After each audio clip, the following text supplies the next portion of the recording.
Après l'installation du logiciel, de nouveaux icônes seront ajoutés sur votre bureau. Vous trouverez ici l'icône permettant de lancer le logiciel et ici une documentation contenant l'intégralité de la formation que vous allez découvrir dans cette vidéo. Les autres icônes seront abordées dans d'autres vidéos. Lorsque vous lancez le logiciel, celui-ci vous affiche immédiatement la liste des traitements en cours de votre cabinet.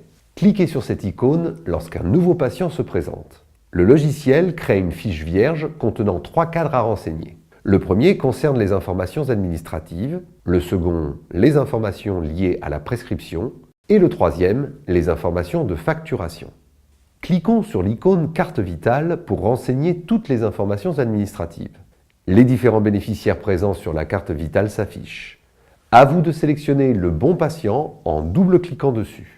Le logiciel a complété automatiquement à partir de la carte vitale toutes les informations administratives.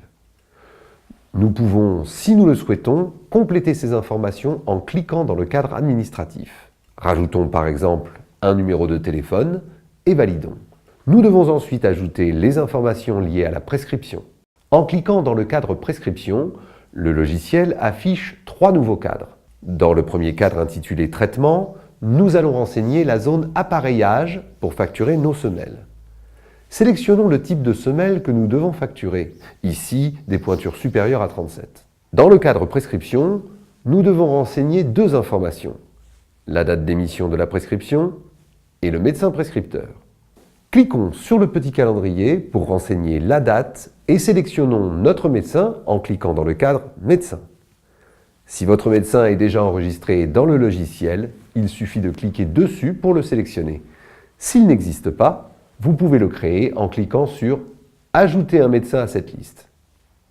Vous devez renseigner impérativement le numéro d'identification. C'est le numéro ADELI figurant sur l'ordonnance.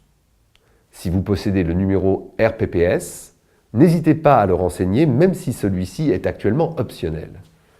Vous devez ensuite compléter le nom du médecin et sa spécialité.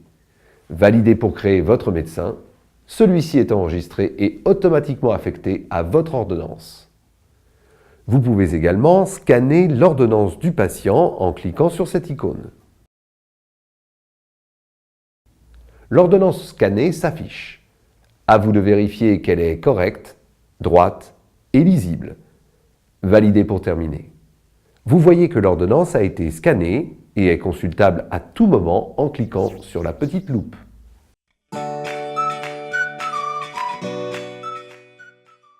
Il nous reste à renseigner un dernier cadre, celui concernant le contexte de facturation vis-à-vis de l'assurance maladie. Par défaut, nous sommes en maladie, sans accident de droit commun. S'il s'agit d'un accident du travail, vous pouvez le cocher. Le logiciel vous demandera alors de renseigner la date de l'accident. Vous pouvez valider. Pour facturer votre patient, vous pouvez maintenant immédiatement sauter à la feuille de soins en cliquant sur cette icône. Ici, vous devrez sélectionner la date à laquelle vous remettez les semelles à votre patient, généralement le jour même. C'est pour cela que vous pouvez utiliser le bouton « Plus » ici, qui vous ajoute ce que vous avez à facturer à la date du jour. Cliquez ensuite sur l'icône « Carte Vitale » pour facturer. Le logiciel vous affiche l'écran de facturation sécurisé. Si vous souhaitez que le patient vous règle entièrement, alors laissez cocher la case « Pas de tiers payant pratiqué ». Si vous souhaitez effectuer le tiers payant sur la part obligatoire, cochez la case « Tiers payant pratiqué » sur la part obligatoire. Pour lancer la facturation, vous pouvez cliquer sur l'icône « Carte Vitale ». Le logiciel vous affiche alors le tableau récapitulatif de facturation. Validez pour continuer. Lorsque vous voyez cet écran, votre facture est terminée. Vous pouvez, si vous le souhaitez, imprimer une facture à votre patient en cliquant sur l'icône « Imprimante », sinon, validez.